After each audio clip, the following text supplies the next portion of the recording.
যিটো বাজেটটো বেলেগ বাজেট নহয়, আমাৰ এক্সপেণ্ডিচাৰ শ্বৰ্টেজ আছিলে, মানে পইচা ধাৰ্য ধৰাটো কম আছিলে। এই কম হোৱা পইচাটো খৰচ কৰিবৰ কাৰণে আজি অনুমোদন লোৱাহে হৈছে। আৰু আজি যিটো বাজেট, এই বাজেটত আমাৰ যিটো বৰ্তমানৰ চাকৰিয়ালবিলাকৰ পেঞ্চন স্কিম নাই, এই পেঞ্চন স্কিম নথকা বতৰত আমাৰ যিসকলে BSc পিৰিয়ডৰ পৰা আজিলৈকে ছেক্ৰেটাৰিয়েট আৰু এছেম্বলিত কাম কৰা আমাৰ ব্যুৰ'ক্ৰেটসকলৰ যিটো pension, one time settlement, one time pension ব্যৱস্থা কৰাৰ কাৰণে আজি আমি অনুমোদন জনাইছোঁ। আৰু লগতে যিটো আমাৰ লগতেই কাম কৰি থকা chief, deputy chief speaker, deputy speaker, EM সকল, আৰু মই নিজৰ অপজিশ্যন লিডাৰ হিচাপে আমাৰ লগত সহায়ক কৰি থকা আমাৰ সহায়কসকলক আমি বহুদিন ধৰি দৰমহা দিব পৰা নাছিলে। আজি সেইটো দৰমহা দিবৰ কাৰণে, ৰেমুনাৰেশ্যন দিবৰ কাৰণে আজি এটা গ্ৰেণ্টছ এপ্ৰুভ কৰিছোঁ। আৰু এতিয়া তেওঁলোকৰ যিটো ৰেমুনাৰেশ্যন, আমাৰ লগত কাম কৰা যিসকল আমাৰ হেল্পাৰ, সহায়ক, তেওঁলোকৰ মাহিলী দৰমহা দিয়াৰ এটা সুযোগটো হ'ল। এইখিনিয়ে বাজেট, আৰু বেলেগ একো নাই। তাৰপিছত যোৱাকালি যিটো আমাৰ বাজেট হৈ গ'ল, যিটো প্ৰথমলানি যিটো বাজেট, এই বাজেটত আমাৰ জেমছ বসুমতাৰী, ফ্ৰেছ মুছাহাৰী ডাঙৰীয়াই যিটো তথ্য বিচাৰিছিলে, সেইটো আছিলে যে আঢ়াই লাখ মানুহক লেণ্ড অলটমেণ্ট দিয়া হ'ল, পাট্টা দিয়া হ'ল বুলি কৈছে।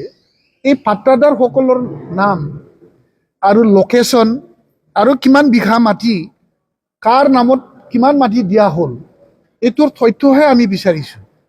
কিন্তু তেওঁলোকে আজি যিটো দেখিলোঁ, যিটো মানে যোৱাকালি আমাক যিটো তথ্য দিছে, এই তথ্যত কি লিখা আছে? তেওঁলোকে মানে লেণ্ড চেল এণ্ড পাৰ্চেছ, এইটো এটা ছেটেলমেণ্ট হয় নেকি? কিনা আৰু বেচা, কাৰোবাৰ বোলে সমস্যা আছিল, এইটো সমাধান হ'ল। আমাৰ দাদা ভাইসকলৰ মাজত দেউতাৰ মাটি আছিল, আমাৰ মাৰ নামত মাটি আছিল, সেইটো ভাগ বতৰা, সেইটো এটা ছেটেলমেণ্ট হয় নেকি? তেনেকুৱা মানে যোৱাকালি যিটো আমাৰ EM ডাঙৰীয়াই আমাক মিছা কথা কৈছে বুলি কৈছে। আপোনালোকক আমি তথ্য, আঢ়াই লাখ মানুহৰ লিষ্ট নেকি?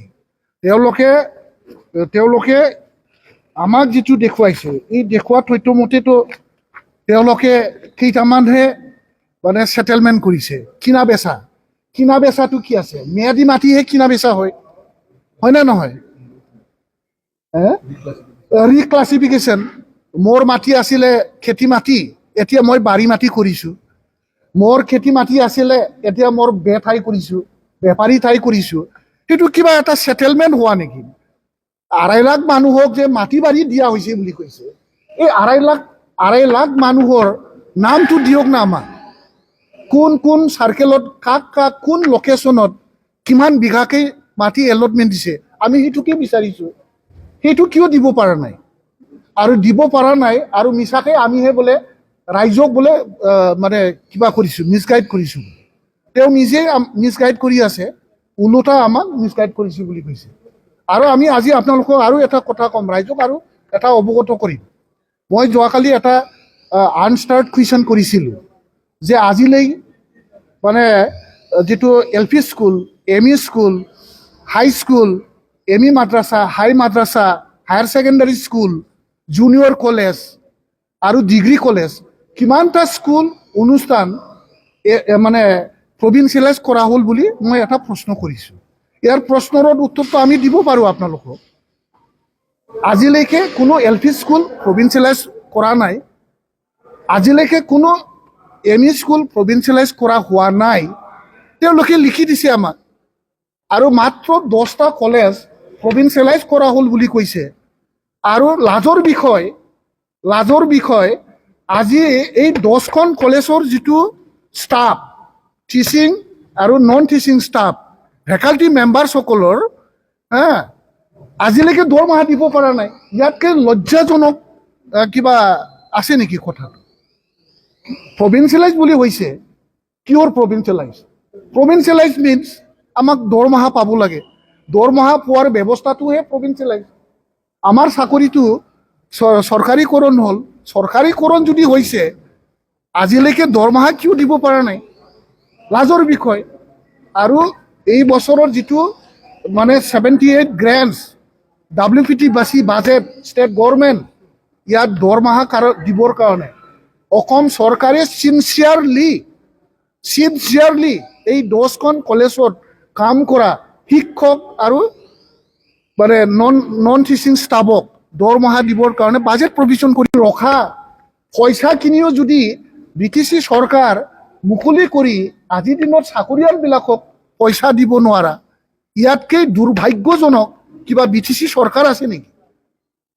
আমি এইবিলাক কথা ক'লে আমি বোলে ৰাইজক কিবা প্ৰতাৰণা কৰিছোঁ, আমি মিছা কথা কৈছোঁ। হয়, আমি দেখিলোঁ বাজেটৰ, আমি দেখিছোঁ 10টা কলেজ ষ্টাফ আৰু নন টিচিং ষ্টাফক পে'মেণ্ট কৰিবৰ কাৰণে অসম চৰকাৰে চিনচিয়াৰলি বাজেট প্ৰভিজন ৰাখিছে।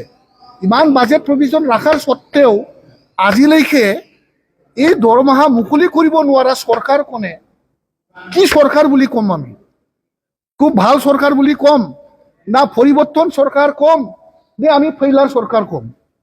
সেইটোতো আমি কোৱাৰ অৰ্থ নাই। বৰ্তমানে ৰাইজে এইবিলাক দেখি আছে আৰু ৰাইজে ইয়াৰ উত্তৰটো 2025ত দিবলৈ সাজু হৈ ৰেডি হৈ আছে।